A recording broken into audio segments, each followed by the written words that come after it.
I don't understand why people start businesses. Do you go on eBay and buy all the components, the glass, the battery, the wheels, the cables? You go to Tesla, you buy one that they've built for you, and you can finance the purchase of it. That's exactly why people should buy businesses. Exactly. Because people criticize me and they go, hey, you paid 50 grand over retail. I'm like, yeah, but it cash flows and I got into it with no money out of pocket. That's right. And the seller had the right psychology to seller finance me, not only my down payment, but a lot of times I can get the seller to pay for the closing costs for me to take over their property.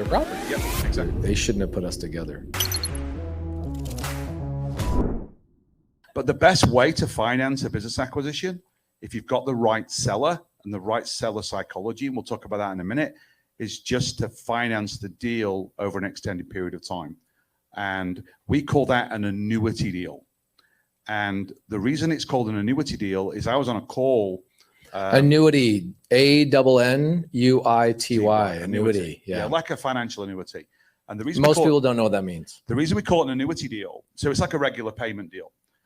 One of the challenges with baby boomers is most of them don't have retirement. Right. Their business is their retirement. They don't have a big 401k that's going to sustain their life.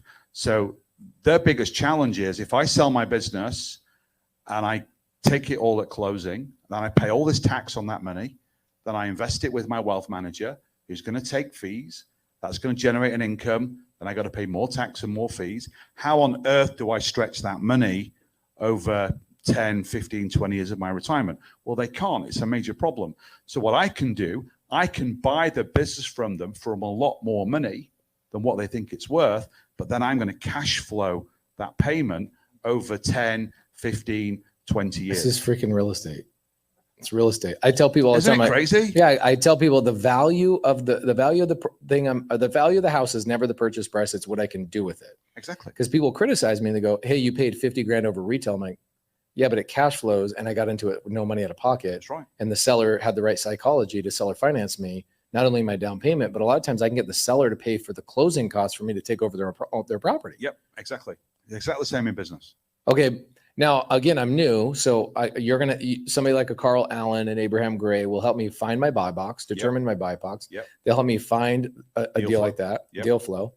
Then I need somebody to analyze it and look at it, help me structure the deal. Yep. Right. Based on pace, you have no money. Yep. And you have no credit. Yep. So we need to structure this deal based on seller psychology and based on your current situation and your resources. Yep. That's something you teach. Absolutely. Who wants to own a business with me in the next 90 days?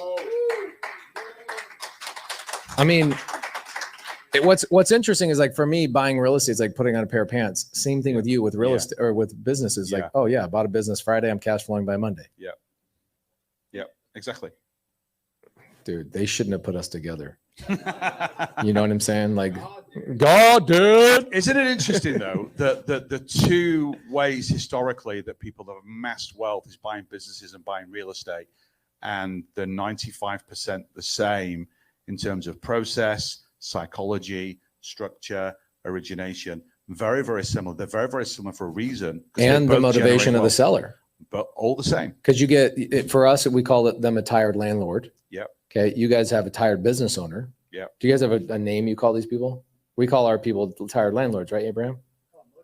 You just call them a motivated seller? I call them distressed sellers of good businesses. That's what I call them. Distressed sellers of good businesses. And essentially what you're talking about is let's say that the avatar of somebody that built a trucking company for 20 years. Yeah.